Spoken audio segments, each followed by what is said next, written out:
స్వాములు అందరూ కూడా మా భజనలో పాల్గొని దిగ్విజయం చేయవలసిందిగా మీ అందరినీ కూడా మనస్ఫూర్తిగా కోరుకుంటున్నాను. ఈ పూజా కార్యక్రమాన్ని శ్రీ గురుస్వామి మురళీధరన్ నంబూరి గారు ఈ కార్యక్రమానికి పూజ చేయబోతా ఉన్నారు.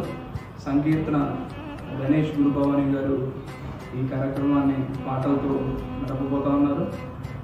స్వాములందరూ కూడా విచ్చేసి ఆ అయ్యప్ప స్వామి తీర్థ ప్రసాదాలు స్వీకరించి అందరూ కూడా మా భజనలో పాల్గొనవలసిందిగా మనస్ఫూర్తిగా మీ అందరినీ రెండు చేతులు జోడించి కోరుకుంటా ఉన్నా.